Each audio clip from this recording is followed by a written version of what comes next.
Another principle that we might look at, I'm going to look at two techniques here.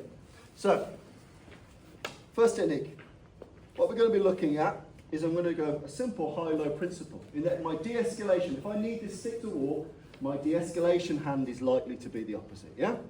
So I'm going to be trying to de-escalate and talk my way through with this. And essentially what I'm going to do is fall forward violently. I'm going to do what's known as a peek. I'm going to strike the eyes with my fingers. And again, imagine you're holding a kind of a largest fruit. You know, I don't want all my eggs in one basket. That's 1 inch worth of fingers. I want 5 inches worth of fingers going towards it. So I'm going to fall forward, I'm going to de-escalate, fall forward, and I'm going to drive the stick to the groin and the fingers to the eyes at the same time. Now where that stick needs to leave the ground a little, or not at all, but essentially I'm changing gear violently here and hitting the eyes at the same time. Bosh. And then I'm going to use him as my stick, my human stick, and that gives me the ability to fire my big shot. So bear in mind, if you need the stick for mobility, the general rules are, it's very difficult to move this fast now because it's got weight on it. So I need something up here. So de-escalating hand, fingers to the eyes, and if I can, boom, I'm going to drive that to the groin. Whether it hits or not, I don't really care, because I'm using that as my starting move, high and low. Here's my stick. He stabilizes me.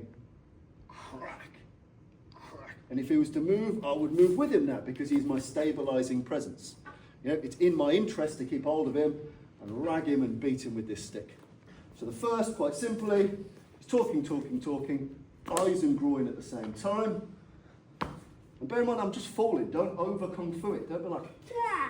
I'm literally, if I'm not going, I won't go for his face now, but I'm going, I'm just falling into him. And if he gets a finger in an eye, or a piece of wood in his jangles, or if he gets both, sucks to be him. Right, so that's the first one. Talking, falling into him here. This is a key movement. If you're going to be looking at cane for self-protection, once you've clunked someone with it, if you need it, you need to get good at holding, ripping, dragging, fundamentally.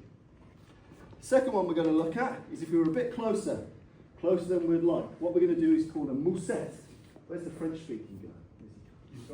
Are you the French speaking guy? Mousette. Mousette. So a mousette is the bag you put over a horse's mouth, right? A feed bag, right? So a mousette is quite simple. We're too close here.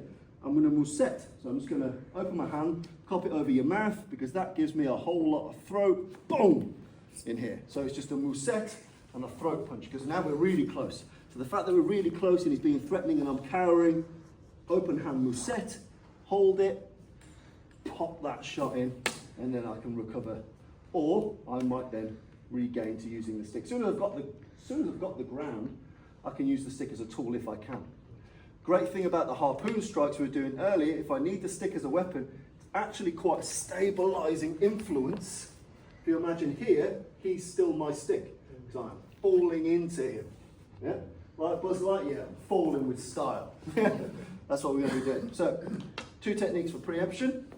We're going to be looking at fingers to the eyes, stick to the groin, and gripping. Or if we're really close, so let's imagine it's cash machine, whatever, and we're this close. It's too close for me to deploy this stick easily now. So I'm going to mousette here, hold that, and that essentially opens up the Pez dispenser for me to fire the shot in. Nice and simple. Give those two a go on the meat puppet, on the human being.